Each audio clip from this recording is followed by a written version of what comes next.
Gedo kanyo ni intiere makare kama moro ma intiere odiochiengni makawuono ma en kanyo tarik 6 dwe mar Ang'wen higani mar 2026. En odiochiengno mar wuok tich kata Monday no eko mar Easter Monday ma bende waparo godo kanyo odiochiengno ma iwacho ni jawar nochiere. Aneno ka jo Kristo moro koni koda ka kocha kalure koda ka chier mar jawar wan bende ka Kala TV wadwoko erokamano maduong' ne joneno waduto kama moro ma gintiere mar bedo kodwa Easter ma kawuono. Man chenro mari mar chuny wach kaka pile watime kochakore wuok tich nyaka tich abich chakre saa 5 mar odiochieng' nyaka rom kanyo saa 6 mar odiochieng'. Geno kanyo ni intiere makare kenda ka othulo ne kemarwaki kendo odiochieng'ni ma kawuono ni machiegni mana e Kala TV ka mondo mi watare kodi. Inyalo yudo wachiel kachiel e mbui marwa mar Facebook ma en Kala TV Live. Bende inyalo yudo wakanyo e mbui marwa mar YouTube Kala TV, Twitter Kala TV kata TikTok Kala TV achiel kachiel. Otema chuo kagni yorna kanyo kokalo mbui marwa mar Facebook mar Kala TV Live. Ade somo kanyo toko dakika machuo kata inyalo limo mbui mara mar Brenda Agenyo mondo mi watwa kodi achiel kachiel. Odiochieng'ni ma kawuono okan ka kenda to an kae gi wendo marwa mabende wadhi loso godo kendo wadhi twak ewi wechego mopogore opogore ma osebedo kadhi nyime pacho kaeri mago mamuli in kaka japiny, kaka johala, kaka janyuol kachiel koda kamago mopogore opogore. Omiyo wendo marwa ma kawuono en Sam Felix Obende mabende ong'ere gi nyingno mar Gen Z Professor. Gen Z Professor yani en professor kata ngire mar rowerego eko mong'ere kaka Gen Z. Mane jal ma wadhi twak godo odiochieng'ni ma kawuono. Adhi miye thuolo makende mondo mi koro to wach ni achiel kachiel nyinge kaeto chako ulre ni to ya kuma chal nade kata ni wuod kanye kapok wachako loso wi wechego mopogore opogore manyalo bedo ni muli kaka in japiny machiegni Professor. Erokamano. Yena mondo aluongi ni Professor. Erokamano Brenda. Yes. An gi nyinga iluonga ni Sam Felix Obende. To ang'era mbui kaka Gen Z Professor. Yes. Pod an Gen Z, pod an kijana matin. You can see. Actually, I'm just 26 years old. I was born 2000. Koro I come from Homa Bay. Yes. Kamoro miluongo ni Kakadhimu. Karachuonyo constituency. Yes. Ya wawuok kuma the current PS mar interior wuoke koro mane gweng'a. Okay. Ya kasto koro Kisumu kae tago orak matin kasa ne an Maseno last year. Okay. I graduated with my masters. Wow. From Maseno University at the age of 26 years old. Congratulations. Thank you. That is an achievement. To graduate with masters at the age of 26 is not something. Yeah, one enoka jodongo madongo matinde graduate with masters.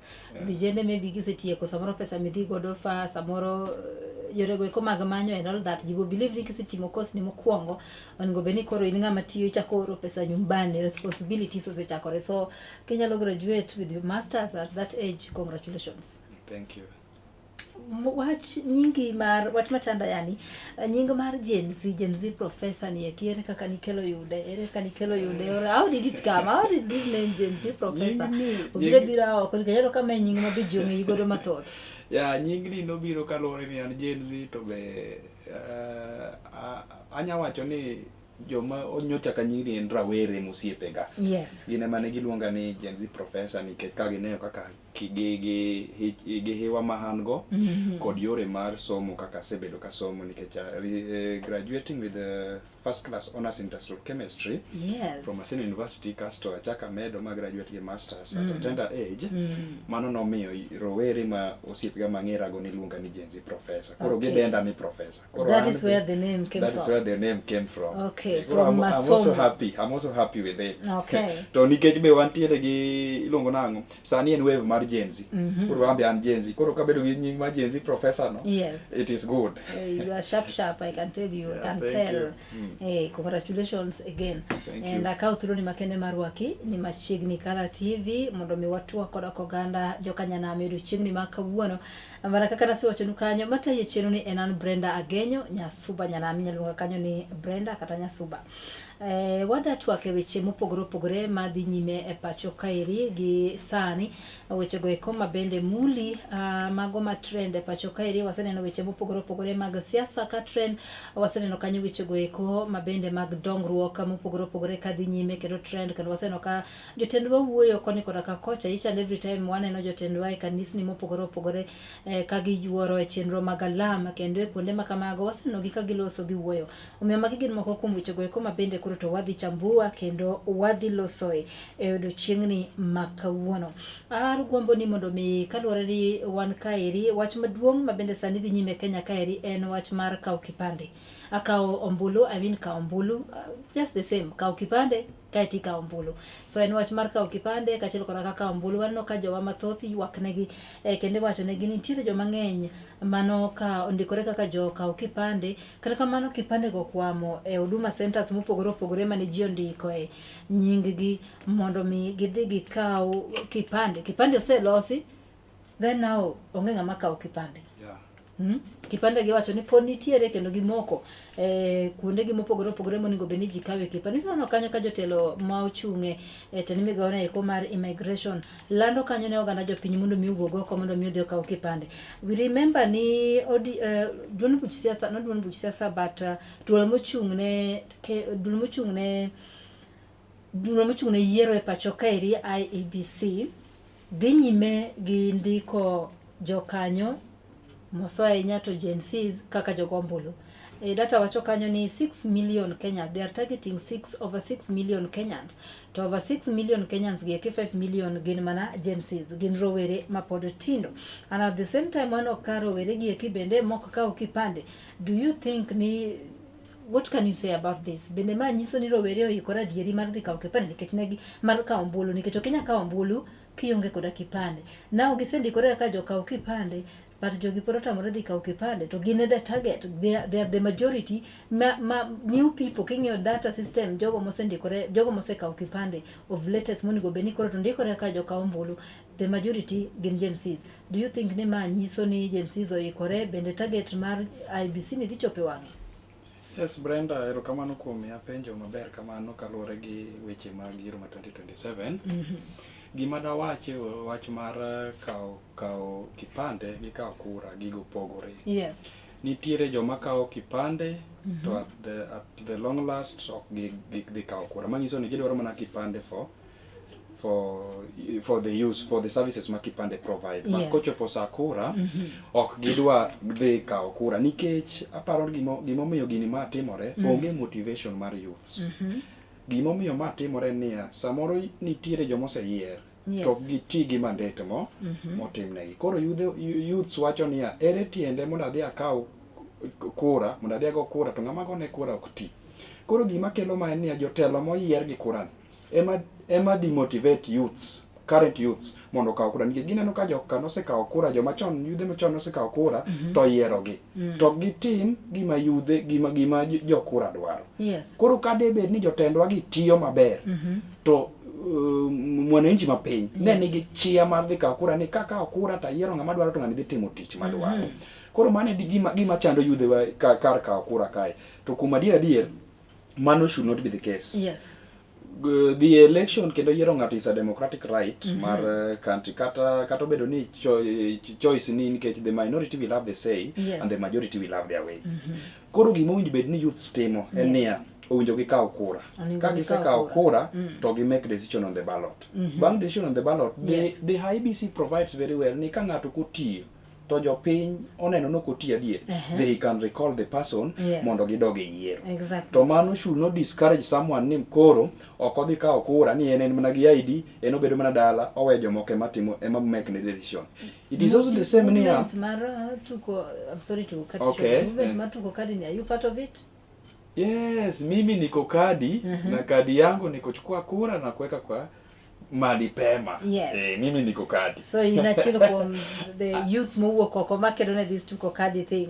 Anachilo kwa target maruan 14 million. Do you think they would reach that 14 million being that so many IDs podokwamo? And I'm assuming ni IDs ki gin mag rowere mapotino mostly majorly kit mage joma kaw ID recently mage joma sani ni mondo mi move even mondo mi apply for help, apply for bursaries, apply for anything midwa timo, so whether from college kaeri nyaka dwari gi ID. Nyiso ni youths kama rowere makao ID mang'eny, to ID mang'eny gi emiwacho ni pod okwamo. And then again, the youth are also out here telling us ni tuko kadi woguru wako mondo mi ukaw kadi. So do you think youth will achieve this 14 million you people are targeting? According to my perspective, it may not be possible because no system has ever been 100% successful. Yes. So when we target 14 million, then what time or how?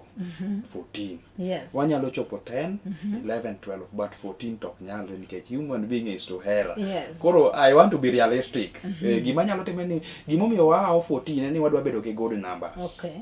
To it is the youths manyalo wuok oko mondo obed gi good numbers. Tingeni wambo nyalo push to samoro a given portion of the people don't want to take. Koro ingeni ok inya chuno ng'ato mondo otim gima ok odwa. But chutho twadwaro ni mondo youths okaw kura mondo wabede tukwe kwa kadi. Now just give me your opinion on this. Duol mochung'ne tayo yiero e pacho kaeri IEBC yande waneno kanyo ka last week nolando kanyo ni gidwaro ni jogo duto mane okawo ombulu mano from 2012 kadok chien gidwaro ni mondo chako timne gi registration manyien. What is your say on this? Do you support this, or do you think, what is your say on this? Yes, actually I support it, but it should be something continuous. Yes. I think it was done in 2012. All those old voters were told to register again. Yes. And it's happening again. And there are rumors going around that this and this want to steal election, they want to do this and this, they want to interfere with a given region. Yes. That is wrong.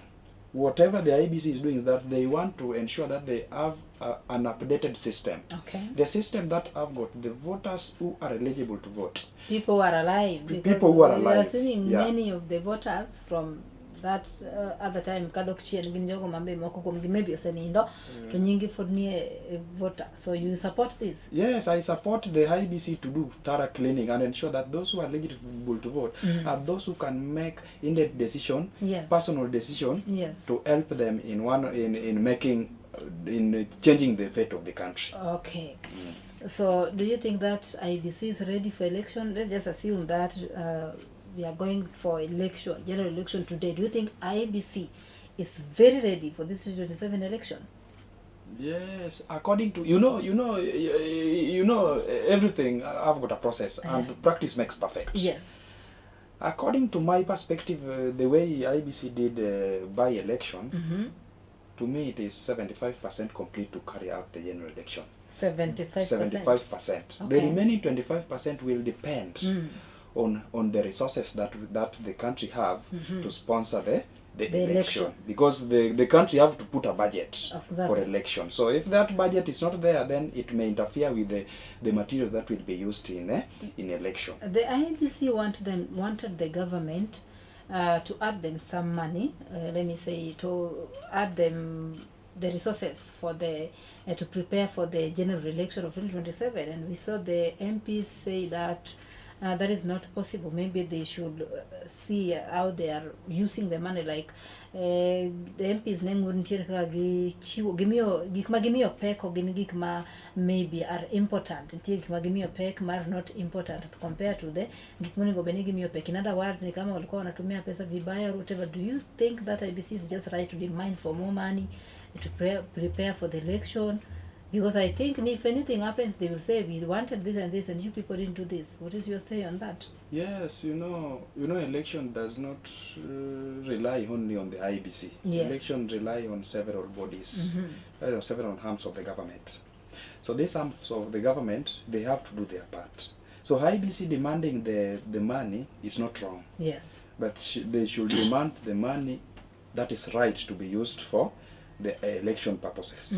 When the MPs say that there is a problem the IBC wants money for this, yet they will not do it, then it is the role of the IBC to go and recheck if very well whatever they are requesting for will really work on behalf of the IEBC. But if it is something else that will not matter, you know, we are going to an electioneering period, and we need to focus on serious things, on key things. We don't want to focus on other things that may derail us back as a country. So if the MPs are also right to demand the oversight role and do what is right.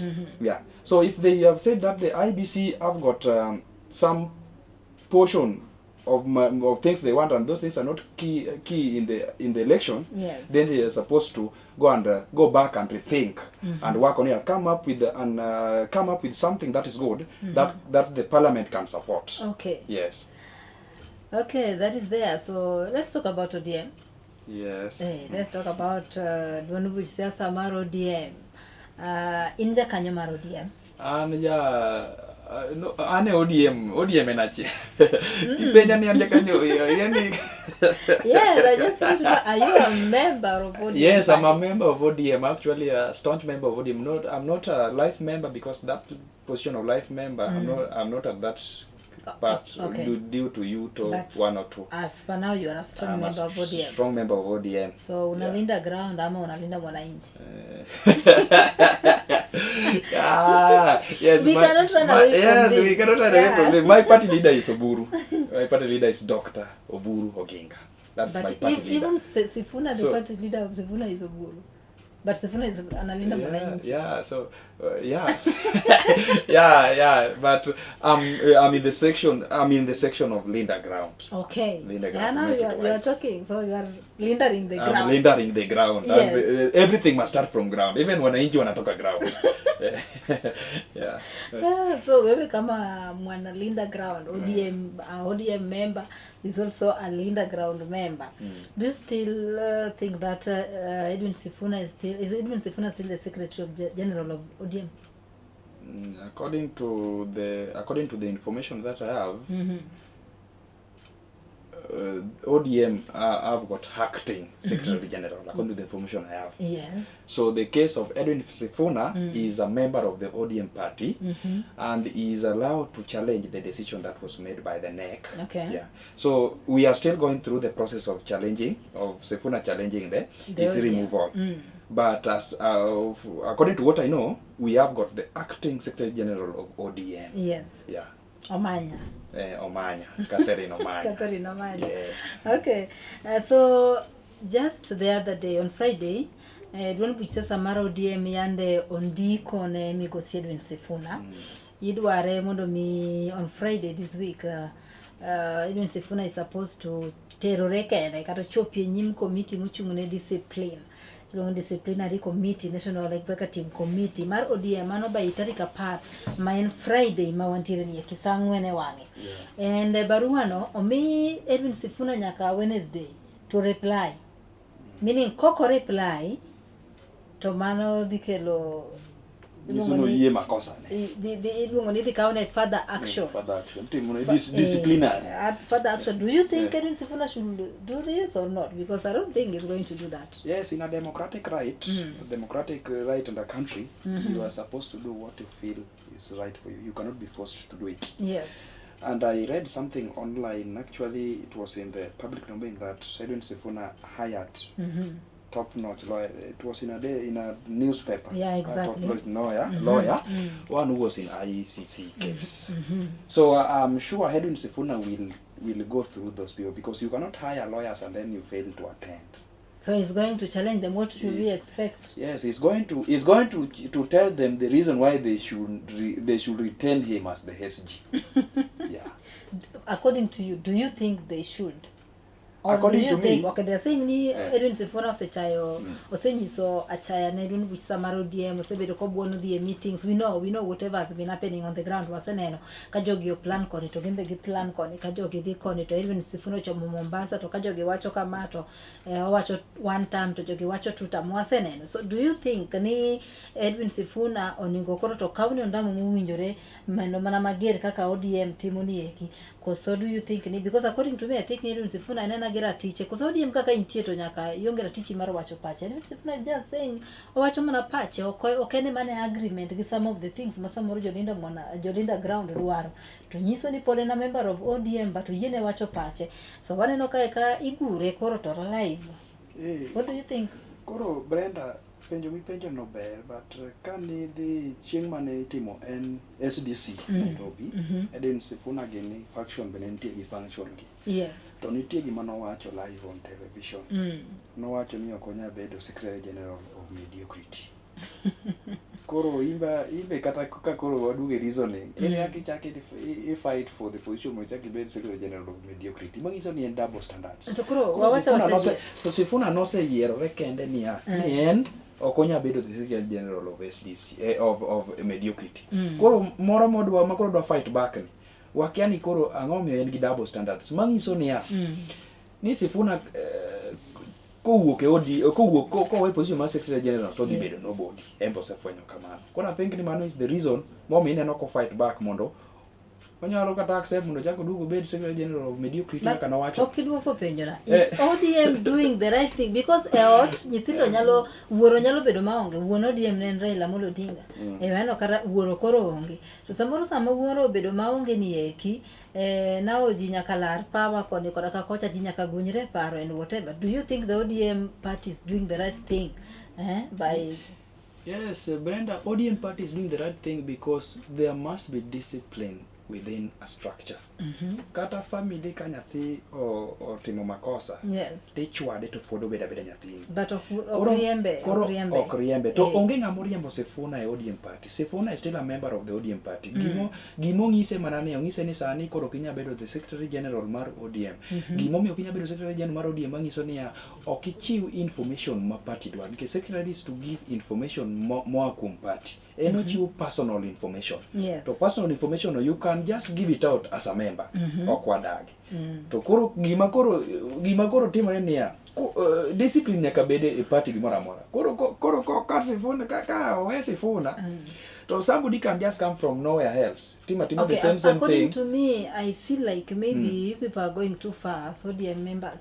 What if kade ubedo piny gi Sifuna to watch neni bianeka wabedo piny wawinja ne partner. Samoro Sifuna is just luoyo maber. Samoro ne luoyo maber. Gimi wacho no to ber to ing'eni ok inyal bedo piny gi ng'ama ok dwa biro chokore kodi kanyakla. Inya neno ni time mane pok ogol Sifuna ji nodhi oromo Kilifi.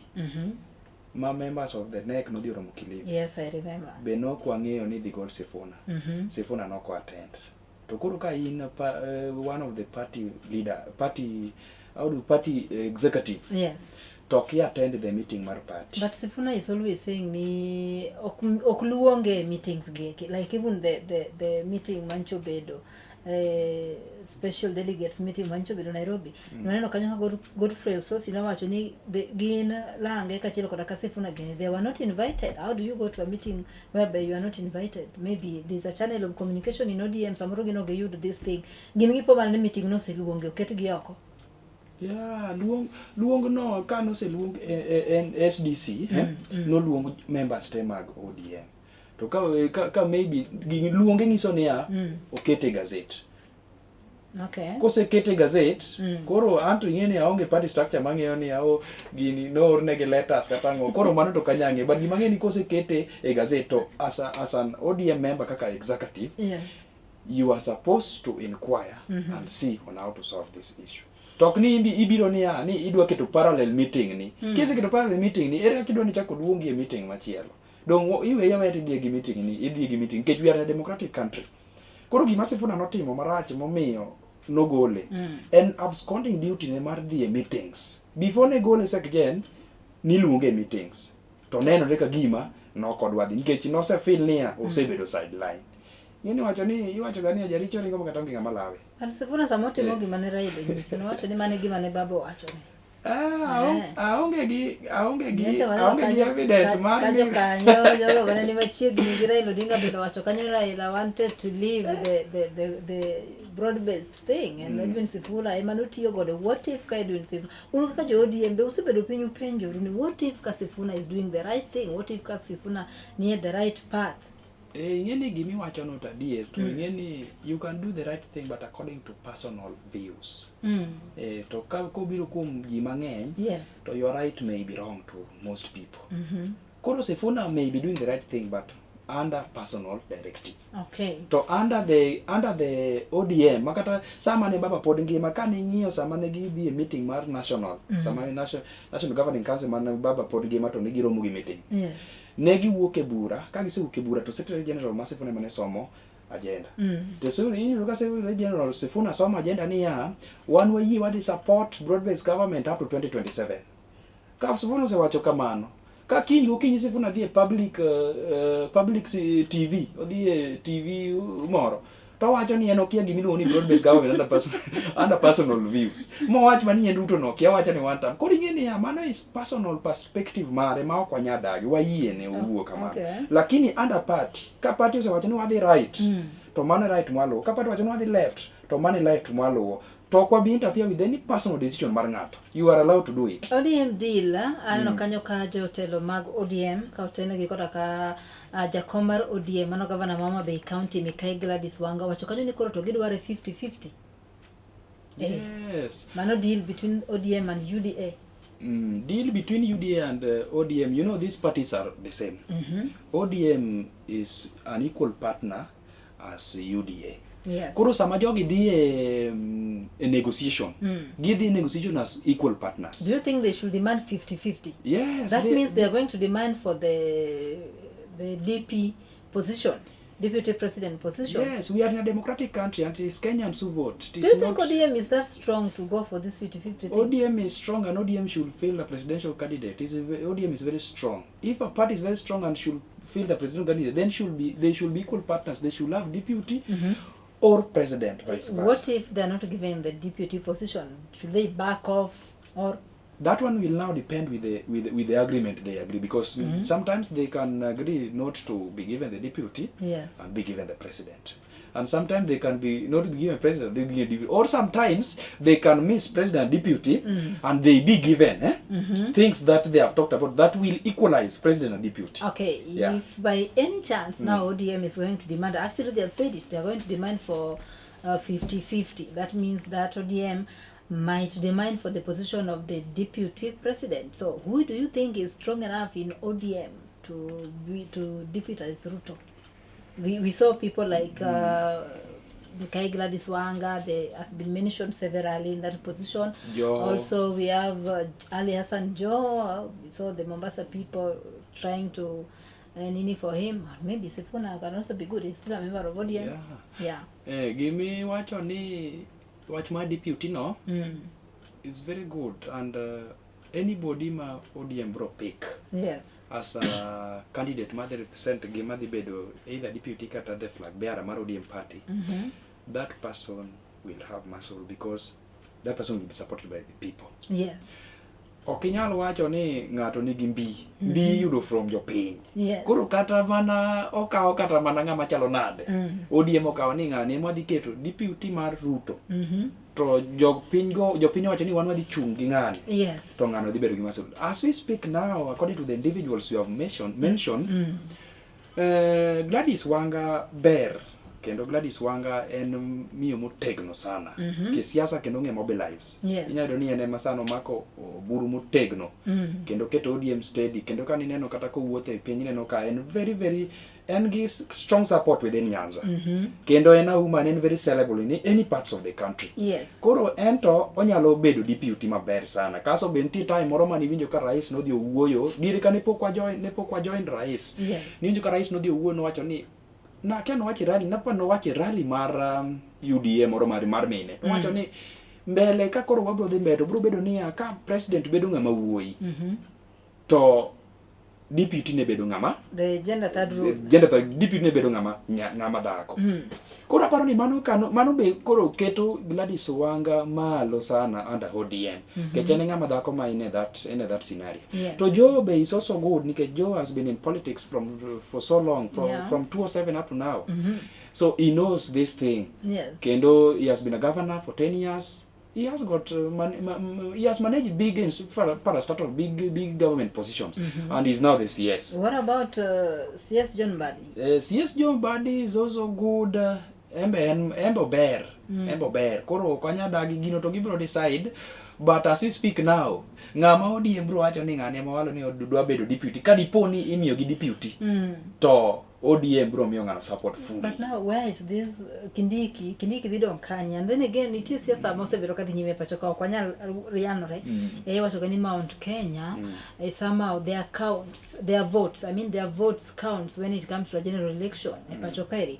Well, if ODM now wants the position of the DP, then that means that Kithure Kindiki is going to be out of the picture as the DP in 2027. Then where does it leave the Mount Kenya region? And do you think this can make Ruto maybe lose Mount Kenya region? Votes from Mount Kenya region? To me, it may lose or it may not lose, depending on how the public takes it.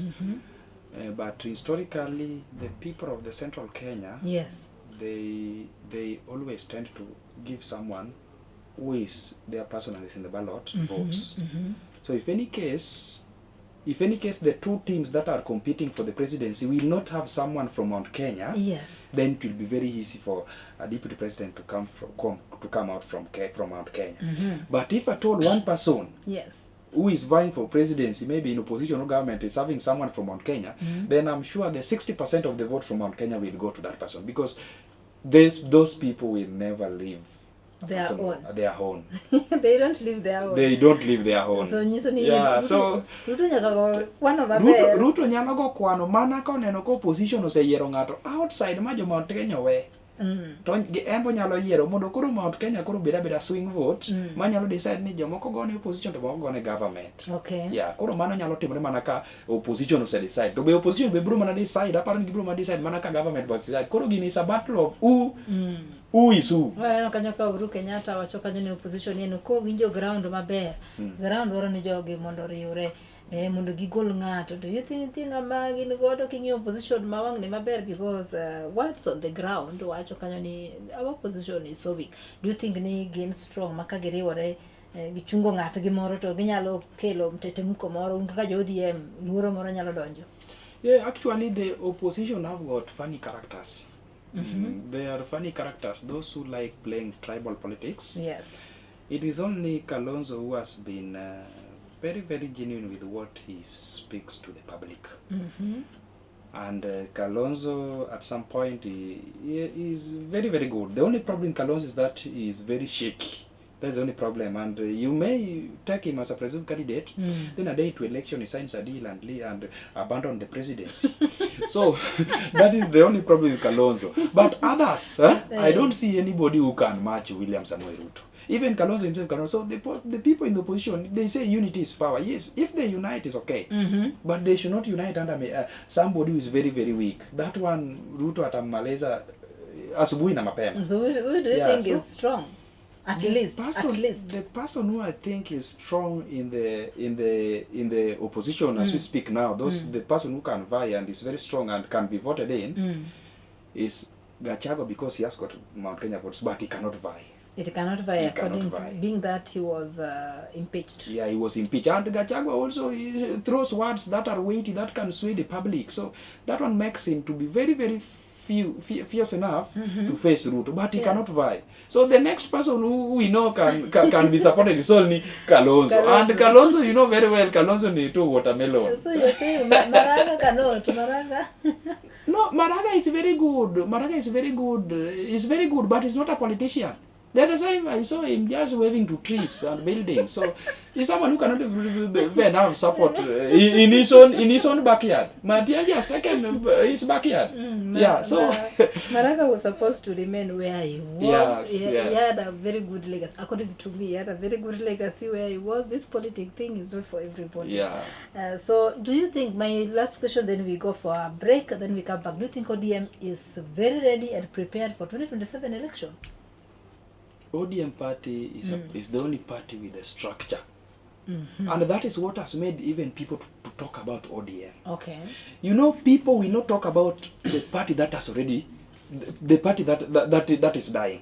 People will talk about the party that is strong, and they don't want that party to die. Yes. So the way people are talking about ODM, which means ODM is very strong, and anybody wants ODM for them to be in a coalition. Strong and very ready. Strong and very ready. Koro King, the 2027 elections. Yes. ODM as a party is very ready for election, because you even saw in the by-elections, they won almost all the seats that they had obtained with the opposition. I saw last time in the nomination of the election of the Kasipul. Yes. People were hyping just a guy who don't live in politics. They were hyping that the guy will win with the independent in ODM backyard. Yes. You know, that one shows you how ODM won the seat. And 2027, I'm very, very sure that ODM is very, very ready to ensure that all their strongholds, they take, even if Baba is not available. Okay. Yes. According to time, aneno ka dhi chuno ni okwa dhi kao break kaluwore gi kaka saa en. Kwa producer mara mondo mi bear with me. Time aneno kodong matin kwa kao break sano dhi ng'adowa. Ako ni mondo mi wawu about zoning. Amijo kiwacho kanyo ni ODM is very ready for 2027 election. Now, there is this problem of zoning. Why is ODM okdwar zoning? Anya wacho ni jotelo mose wuok oko mose wache Angar Ruto Odinga no wuok oko wacho kanyo ni ODM must come out very strong. So in Nyanza kamose very stronghold margi kendo kigiwene joma moko go duond buch siasa mamoko go eko thuolo. Peter Kaluma bende wacho kanyo ni jogo manie moso UDA. In fact, chiwo very stern warning to members of UDA anya mawuok Homa Bay, mago mawuok Nyanza. Ko wacho kanyo ni ngima Nyanza in mar ODM. So why is ODM not comfortable with this zoning thing? Ogidwani maybe these other people from any other political party mondo bichunga, they are afraid maybe kaja ODM UDM oro chuma strong to gini dhiti ko ODM ground ka so and maybe yuka kaja ODM an mara apare kamai king'iyo the ODM zones. It is not only in ODM zone. We don't talk about zoning in ODM zones. It is all the zones that are that the party is very strong in. Koro gimo itimo zoning en niya mondo wabed gi political muscle in the parliament. Okay. Nikech kidhi ng'iyo kata kaka election timore Kenya kae, whoever wins will take the seat. Yes. To in a situation ma ji ariyo maromre gore, the third will win.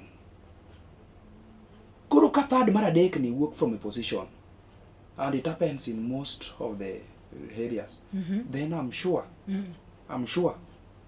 the coalition that President Ruto will win with his re-election will not have enough numbers. So for them to have enough numbers, zoning means that the opposition candidate, the government candidate, tackles with other opposition parties. The opposition parties can decide and bring anybody. Yeah. For those who don't want zoning, let them go to opposition so that they can come and vie with opposition. People will elect them. People will decide. But for the government, the reason why we need zoning is because we want to have numbers in the parliament such that the two brothers should not fight, so that the third one comes and penetrates in between. If the third one penetrates, then it will reduce the number of the members of parliament within the National Assembly, within the member of county assembly, and within the Senate. And that will reduce our weight. Let me just say this. Yeah. You see, ODM is going to work together with the UDA. Yes. Now they don't want, okay, if you are working together with the UDA, then we should not be worried if maybe someone who is in UDA ochungni la rokoma kama wan kaka jo ODM koro watiyo kanyakla gi UDA to ka wang'iyo gini malong to ja UDA ni to tegno maloja we wabene jo UDA yudo komno. What is wrong with that? Because people are going to work together. So what is wrong with that? Do you think this is beyond 2027 election? Because Ankangena no can beyond 2027 election. Is ODM trying to protect their territory beyond 2027? ODM is not, we as ODM, we don't protect our territory because we know the territory is already ours. Whatever we are just doing is that we are just trying to align ourselves with whatever we know is good for us. You know the reason why we want zoning. The reason why we want zoning, we are not against any person. You are allowed to vie. You are allowed to come as independent. You come with another party. You vie. You can vie with UDA. But when the president or the campaign for presidency is coming to that constituency, that person will only lobby for support for a single candidate. When there are two candidates, we have got UDA and we have got ODM. Who do you think the person will lobby for? And he is also a human being. No, I'm just asking that question. Do you think it is logical? So when he comes, when even the president comes in the place where it is for ODM, yes, and then he lobbies for UDA, and the supporters who are there are majorly ODM. Yes. I'm telling you, the president may lose votes. So for this one not to happen, yes, when there's zoning, then they just agree that in Oma Bay, yes, governor, we are going to support ODM candidate. And the only going to support is Gladys Nyasunawanga. So president just come and say, si huyu Wanga ni wenyu, si huyu ni nini, si mtampea yeye kura. Aongelee mambo ya ODM ya UD hapo. Huyu mtu wa UD kama amevaa atakuwa yake peke yake. President akikuja, yeye anaongelea tu mambo ya maendeleo na anapigia tu as nini broad-based coalition a candidate. But when the president had this meeting, parliament, not parliament, but state house, the last meeting, President Obedogode state house with the UDA delegates, president, they said that they are going to have candidates everywhere, all over Kenya. The candidates we saw there were from all over Kenya, even from Nyanza and whatever. How are these two people going to square this thing? Because UDA, they are going to slot their candidates all over Kenya, while the ODM, Chuny the other side. At the same time, when you saw the Tio Kanyakala, Ginoktikelo, you are Wokmorokra Tumni More, don't Samaro ODM, UDA. That is why we are going to have a negotiation. Those are the key things in a negotiation. And I can tell you that zoning is one of our prerequisites, yes, bare minimum, in negotiation. So when we are going to talk, we will engage. Yes. And you know, in talking, there's agreement and disagreement. Okay. Agreement and disagreement. The final thing is that people agree for a common goal. So even if you know now you're saying that the deputy post is Kindiki Solde. Yes. If people go to negotiate and Kindiki agrees to leave the deputy position, it is also normal. Do you think because sometimes can he really agree to that? Politics changes. Politics is something that changes in a day. So you can not say that cannot happen. Even as this issue of zoning, we can even decide and just say that okay, let us just leave it to go the way it is. And I'm telling you, I'm telling you, in the ODM strongholds, even if the zoning is not done, another parties come. Yes. ODM will beat them. You mean everybody will stand ODM with ODM? Will beat them. The ODM under Dr. Burudinga is a strong ODM that anybody just wants to remove that Dr. Burudinga. ODM that is being chaired by Gladys Wanga is the strongest ODM ever. Let's talk about youths in politics. Let's leave ODM alone because sasa nimekunyonga na maneno. Let's talk about youth in politics. Okay. I can see you are a youth advocating for ODM. Yeah. So much. Where do you think our youths? Do you think youths are doing enough in politics, maybe to prepare for 2027 election? Because we have seen our youths crying each and every time that telo mi manager ma bet ka dongo joma otigilo ni mondo mi rowere bedo telo, because rowere man gi energy to make the changes madwarore. Do you think that our youths are chomo the right direction? Are we really doing something as youths to make sure that Nwambe wakao leadership? Brenda, first I want to tell you that there is nothing that has ever happened has not happened on the earth. Yes. In history of Kenya, youths have gotten into seats severally from tender age. You can see Babu Wino won the MP seat as a youth. Yes. Musalia Mudavadi won the MP seat as a youth when the father died. Even James, we have been having so many youths depending with the generations. Yes. And the only difference with this one for nowadays, the one which happened in the Gen Z, the one for 2024 Mandamano for Gen Zs. Yes.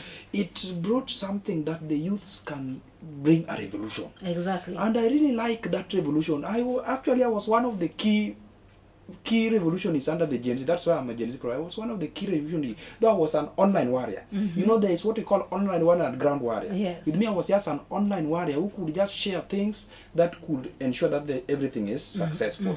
And we did it in a successful manner. All of us participated well. And it brought a change in Kenya. So many people saw that the youths are ready to take the country. Yes. But that one cannot only make youths be good leaders. Okay. We have seen youth that have gotten into leadership. After getting into leadership, then they just steal, make money. They disappear they from disappear, the public. and then wanaanza kunyanyasa youths wenzao. Mpaka youths can even say that, kumbe si youth, let us not just vote old people. Now this thing of hooliganism. Yeah. You said you come from Homa Bay. I come from Homa Bay. Kuna Sangwenya. Mkongo na Kadida. You want to you are one of the people in the media. Let's just talk about them. You know, I've been Sangwenya. Nimekuwa Homa Bay for some time, and I can tell you I know what I'm talking about. In Homa Bay, during the by-election, let me just give you an example. During the by-election of Kasipul, you saw what happened. Yeah. To Peter Kaluma. Peter Kaluma. Yes, you saw what happened. Yeah, he was beaten by the goons. So what is that? We are youths and we are saying that we want the change that we want, but the youth, our youth today, they're still being used by politicians. Chaos ko bedo kamoro to youth kaji politicians de kamoro to rowere okao komo yikore gi majembe na whatever gi goyoji yudo kanya ka chieng midhi go ombulu chieng midhi go kura. I can tell you the day mane the team mane ODM ne timo nominations magi some polling stations no kinyal kata donje because ni romo gi jawuoyi morwako jakede madongo to girunge and whatever, and you don't know them, you can't tell who they are nikech gi cover their faces. So what can you say about this hooliganism waseneno katimore? I think the youth should just be very, very careful when they are supporting someone. Yes. Politics is not a matter of do or die. Politics again. You know, as a youth, I can support Ruto today. I did not like Ruto at first. Yes. I was a strong supporter of Baba. And even my friends who were in the UDU by that time, 2022. Yes. We could even engage each other, but not in a fight, but engage politically. And that one did not make me change my mind and support Ruto. Yes. As you see now, I support Ruto. So this issue of this issue of hooliganism, it destroys for youth chances.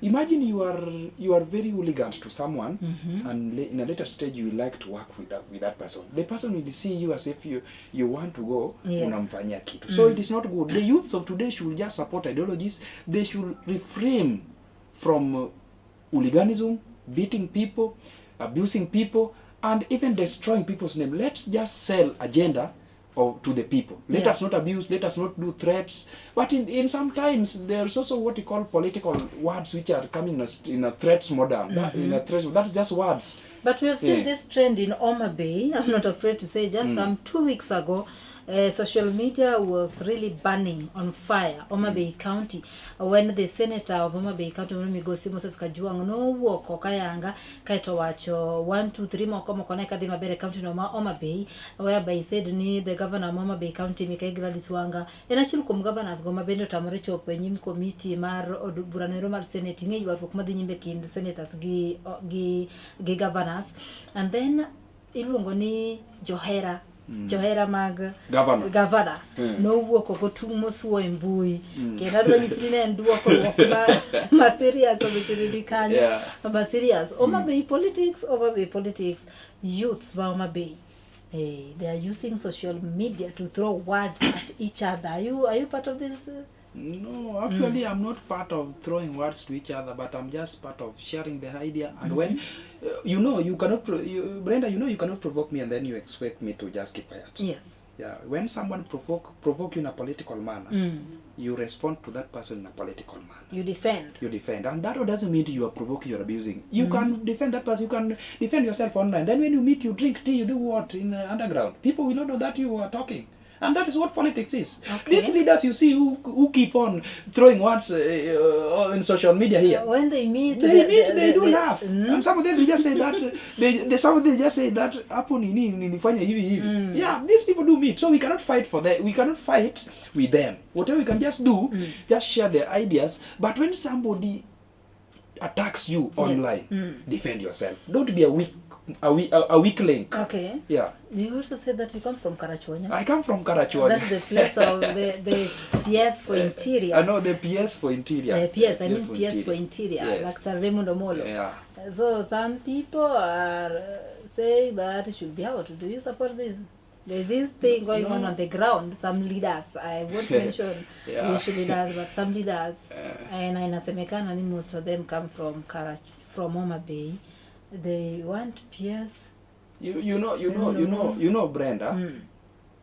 I think that information is not actual because bloggers can get something so that they get something. Okay.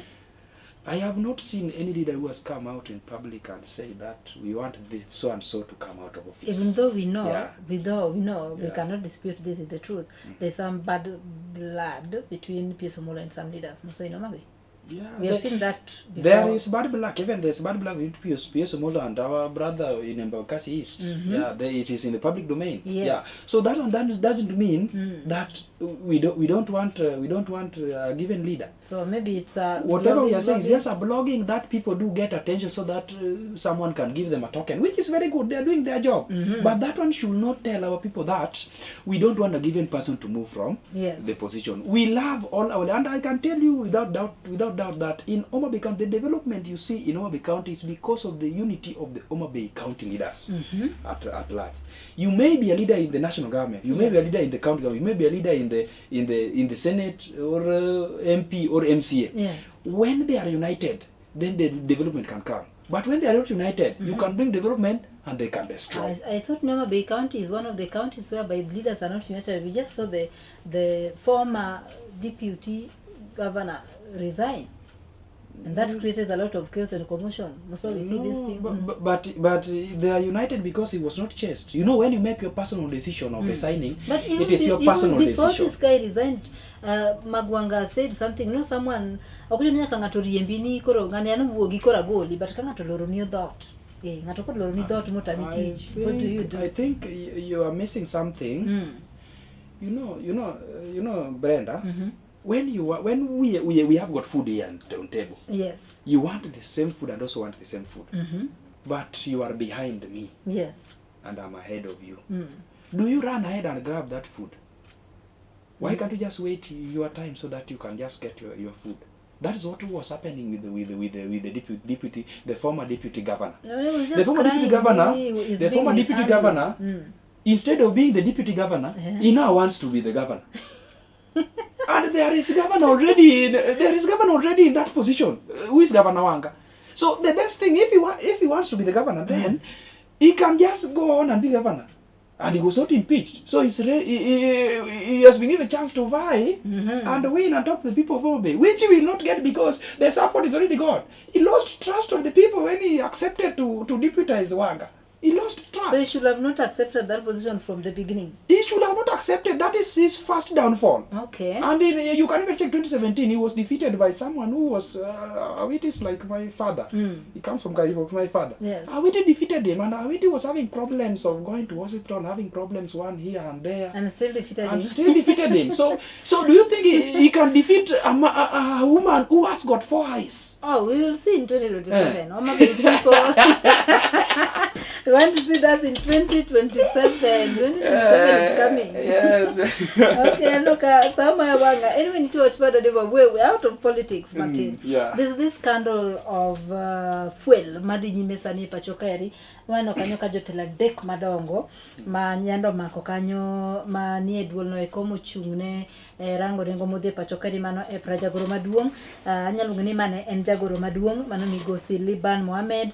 Manenjata TJ kata CEO Joy Sanga kora manenda director Daniel Kipto ne ogweta kalore kora kawiche go koma mibadhi momako gi weche gikore wacho ni jatend migawo mar teko migosi Pio Wandai bendo ningo gweta nikech ma mibadhi momako kare maybe bana ko watieko kanyo de wachengo. Do you think he should also leave the office and give thuolo for whatever is happening mibadhi man kanyo mondo mi obed clear investigations or team ko so he should just continue being in the office?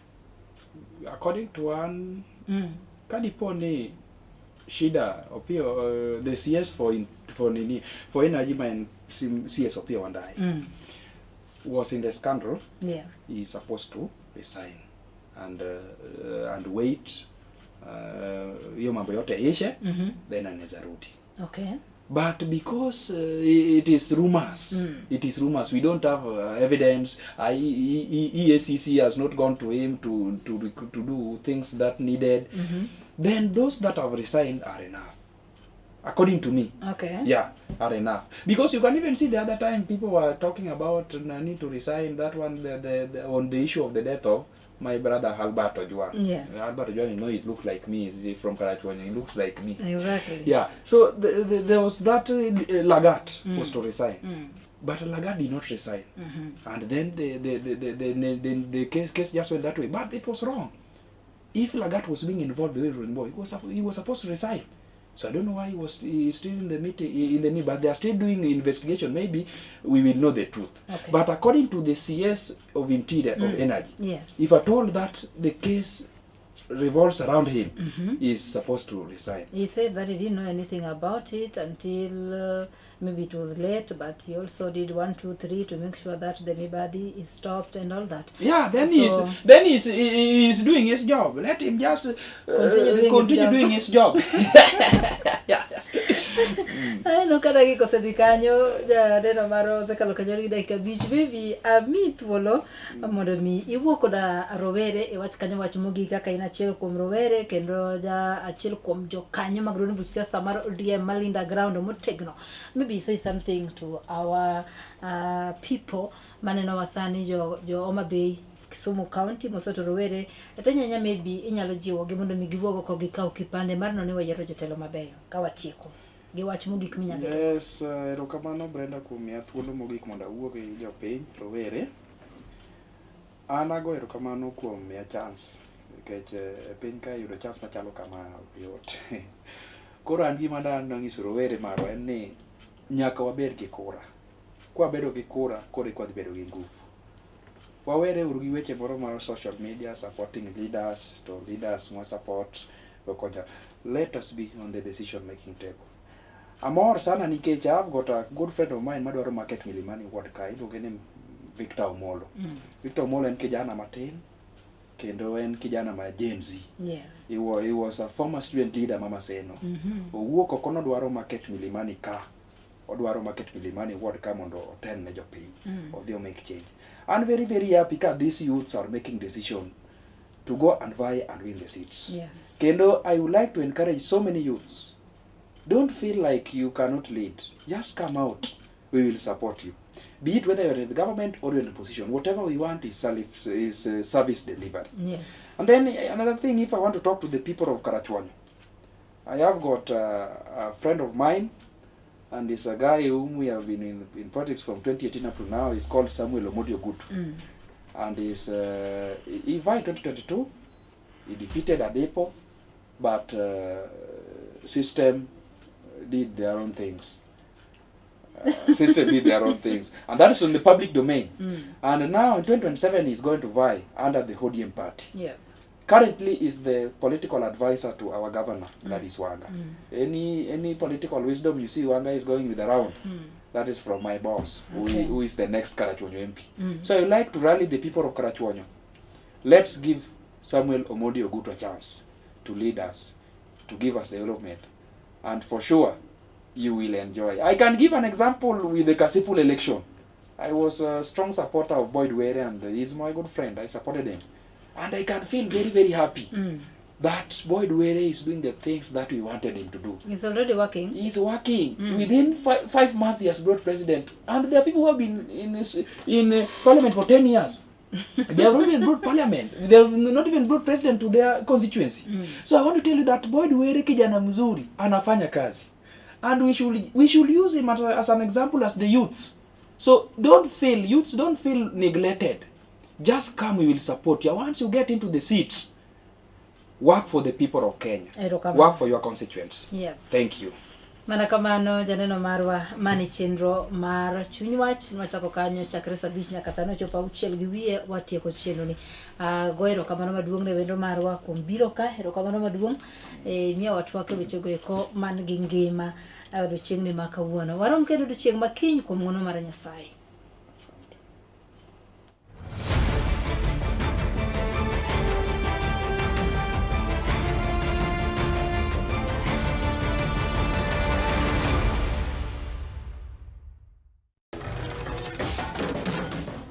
Bedo kod odiochieng' marabora e sikunde ka iduogo pacho, yud thuolo mar kweyo pachi kendo bedo gi mor e chenro mar Bang School. Chenro mar Bang School chakore sa 10:30 ma midhiambo nyaka sa 11 ma midhiambo. kama inene katun mamori, ipuonjori weche mathoth, ibedo kod mor gi nyiero motimo cathedral. Kik bai, bang' skul,